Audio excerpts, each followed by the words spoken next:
Just a few months after version 6, Astro just dropped a version 7. Why? Well, it's because of Vite 8. Today I want to talk about it and the new Rust compiler and some gotchas you may want to know about if you're upgrading an Astro project. You ready? Let's go. Hey, what's up? My name is Chris, and welcome to Coding in Public. All right, Astro 7 just dropped, and it's just a couple months after Astro 6, so what's going on here? Well, basically, TLDR is that they shipped Vite 8, so they needed to do another major version bump for Astro as well, because there are some breaking changes for some more advanced use cases. Generally speaking, you should have no issues aside from one thing I want to point out at the end of the video.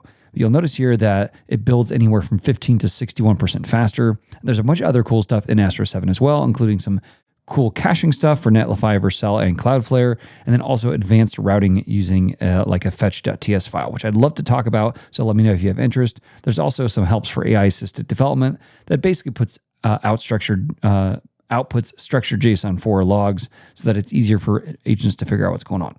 Now, when it comes to performance, and this is really the main feature of Astro 7 because of Vite 8 and their new Rust compiler as well. If I scroll down this way, you'll see that Vite 8 uses Rolldown. Now, this is a Rust-based bundler that replaces both esbuild and Rollup with a single unified bundler.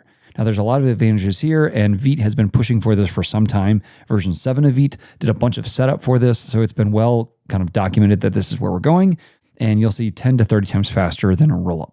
Now, because it's also doing a couple other things, esbuild and Rollup, it's even faster than that in some real use cases, which they show down below, and I'd like to show you as well.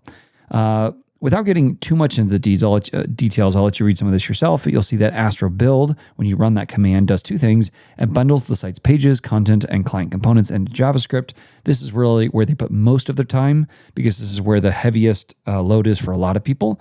And then they also run bundled code into like a little server, create requests for each pre-rendered page, and save the resulting HTML. So it does improve both, but it really focuses on the first one, bundling the sites. And that's because when you move that part, this is the slowest part of everything, into native code, it dramatically speeds it up.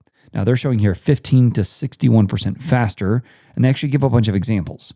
Now, if you look in here, you'll see that this one has like 13,000 pages, and it doesn't get that many like advances, whereas this one has 7,000, and we're getting close to double, right? So why are some faster than others? Well, it really depends on what it is that your sites contain, like what your site contains. So you see here that anything that uses .astro components or anything that uses Markdown rendering, that's where they've done all the stuff with Rust. So I won't get into all this right now. We're going to talk about this in a second because there's some issues here. But you'll see that anything that uses those two things is really fast. And in fact, they've also done some stuff in their own compiler written in Rust as well, and in their Markdown renderer also written in Rust. This is a project by a core team member that they're using inside of Astro as well. So they've kind of unified this entire pipeline, making it really, really fast if you're doing anything with .astro files or anything that renders like JavaScript inside of an MDX file. So I actually have an example of that. If I jump over this way, you see that I now have, 3,000 posts that I generated randomly.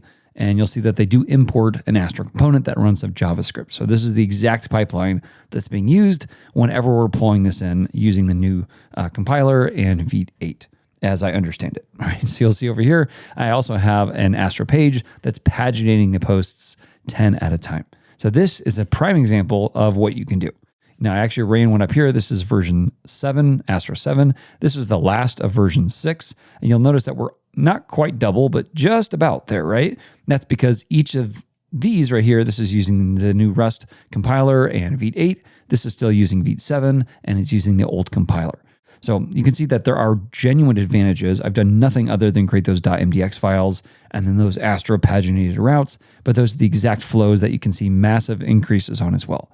Yeah, I should mention here that I did already ran this once, so you'll see that some of this is reusing cached entries. That would make sense, but they're both doing that. There was no changes in Astro 7 for that. Okay, so that's the real advantage, is the speed of actually bundling this together. Now, what are some of the, maybe not disadvantages, but what are some of the things you need to know about? Well, if I jump over this way, you'll notice that it used to do some things to try to help you.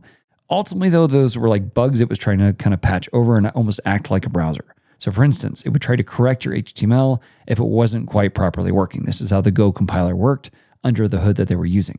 So it would like reorder elements, it would add auto closing tags, it would move around nodes that it needed to. It basically tried to act like a browser. And a browser does a lot of work to make bad HTML actually work. This one actually treats your markup as is. Now, speaking of that, JSX style strictness, also same kind of thing. So before, if you unclose tags like this, you'll notice that it would actually say, okay, let's try to add, the closing thing. It doesn't do that anymore. There are real bugs in the templates, and the old compiler just kind of ignored them. To try to act like a browser, it does not do that anymore. Now, this is the one that will probably mess you up. In fact, in this blog example that I downloaded directly from Astro, it has this issue as well. White space between elements is now collapsed following JSX conventions. Now, personally, I don't know if this is just part of that compiler, that this is the way it has to be done, but this one hurts a little bit because it requires you to make some changes on your end, and I can show you that here. So let me open this localhost 4321. This is actually running the dev server. You'll notice here, we no longer have a space here.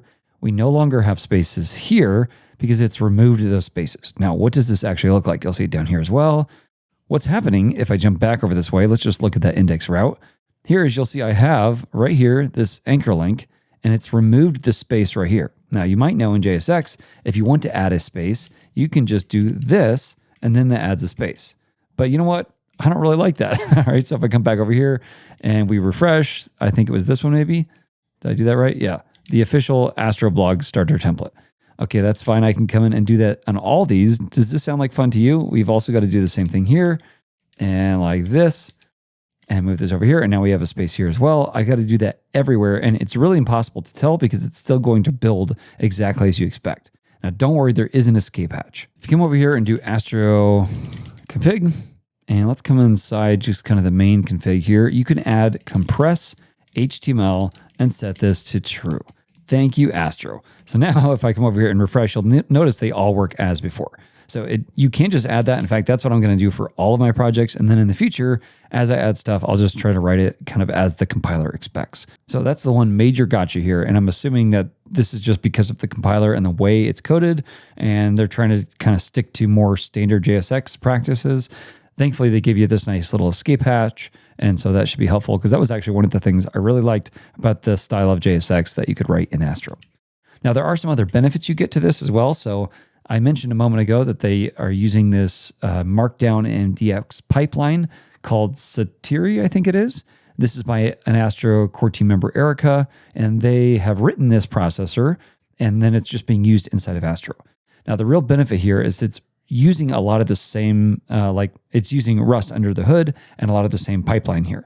Now, the benefit for you is that a lot of things you had to add plugins for before, like tables and footnotes and strike through and smart punctuation and heading IDs and all this kind of stuff now just comes built in by default. So you don't have to add special plugins and that kind of stuff. So you can actually remove a lot of those if you want to, and then you can see how you can just add them as features here. If they're non-default features, you can enable them like this. Well, I hope that helped to see the real performance improvements along with some of the updates that you get with that Rust compiler. Now, make sure that you just know how your text is handled. Generally speaking, going forward, I would use that bracketed notation to make sure that it compiles properly. But for old projects, it's probably not worth it because it's just almost impossible to find those kinds of things. All right, well, thanks so much. We'll catch you in the next one. Happy coding.